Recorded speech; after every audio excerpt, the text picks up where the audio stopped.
Bonjour tout le monde, j'espère que vous allez bien. Bienvenue sur cette troisième vidéo de la playlist consacrée à la gestion des identités et des accès.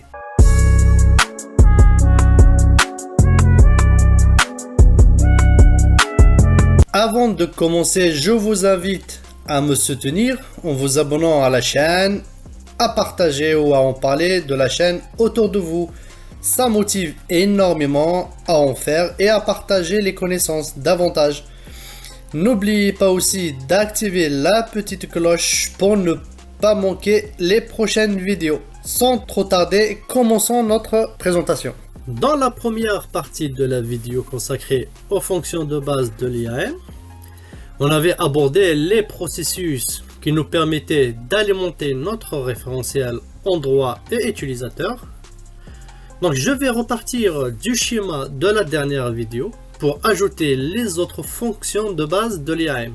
Donc, ok, c'est bien d'avoir un référentiel qui centralise les identités des utilisateurs et leurs droits, mais en l'état, cela ne sert à rien.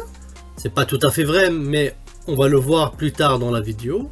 Donc, comme vous le savez maintenant, et si vous avez suivi la dernière vidéo consacrée à l'IAM, le but est de gérer les droits des utilisateurs dans les endpoints. Je vais représenter mes endpoints comme ceci.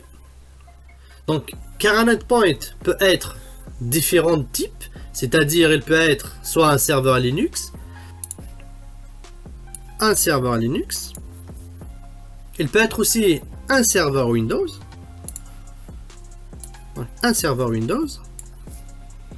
comme il peut être aussi une base de données, que ce soit Oracle ou MS SQL. Donc je vais représenter une base de données Oracle.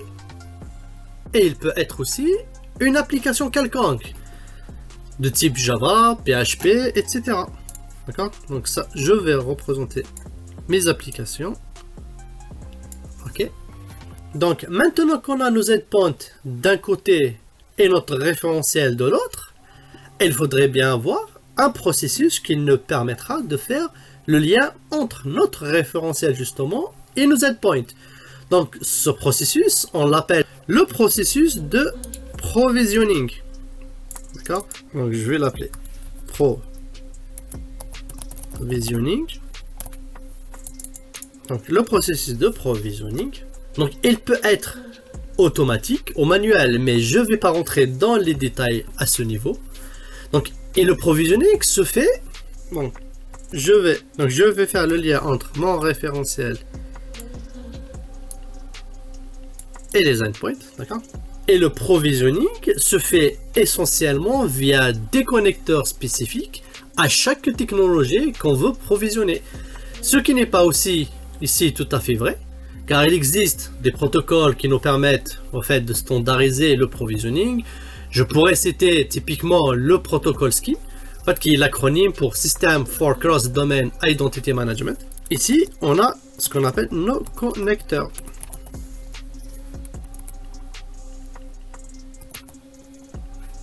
Donc, nos connecteurs. Voilà.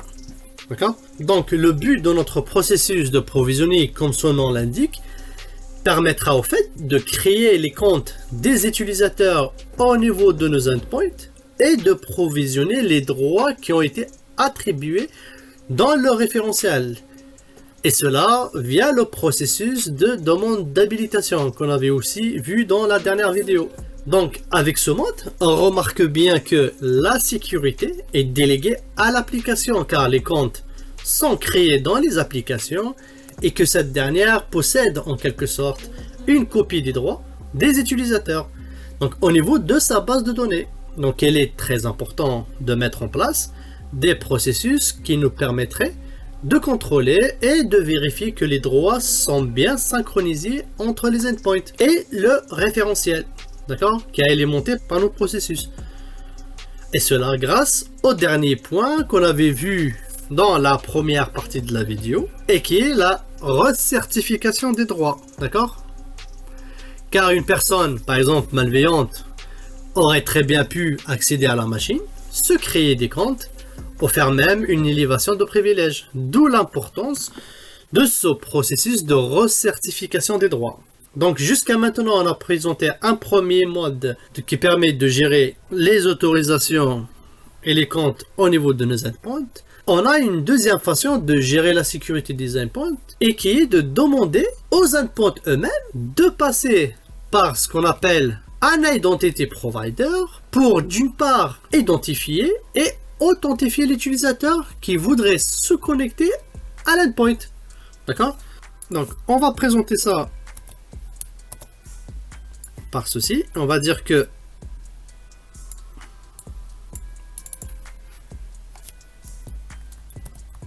donc on a un Identity Provider. Voilà, donc on a un Identity Provider. Et donc c'est aux endpoints d'appeler directement notre l'EDP. D'accord? Et l'EDP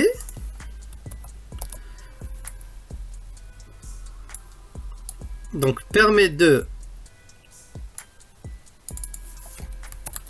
identifier et authentifier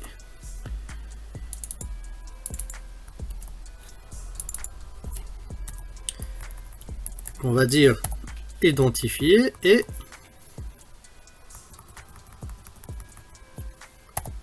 authentifier l'utilisateur. D'accord? Donc les EDP proposent de nombreux moyens d'authentification tels que les mots de passe, le multifactor authentication, donc pour MFA, ou bien le one-time password, donc l'OTP, etc. D'accord? Du coup, quand tout est OK, l'EDP récupérera les autorisations de l'utilisateur dans leur référentiel. D'accord? Donc l'EDP va consulter le référentiel pour récupérer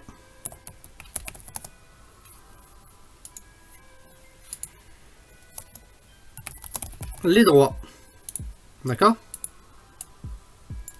Et quand il aura récupéré les droits, renvoie la réponse à l'endpoint qui lui gérera de son côté les informations que l'EDP a renvoyées pour prendre la bonne décision, c'est-à-dire de laisser accéder l'utilisateur aux ressources qu'il faut.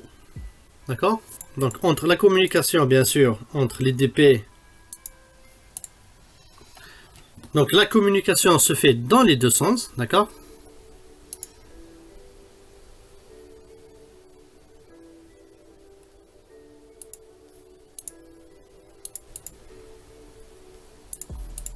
Voilà. Donc on comprend bien que dans ce mode maintenant, c'est les applications qui délèguent la sécurité à l'EDP, car les endpoints ne possèdent pas une copie des comptes et des droits dans sa base de données.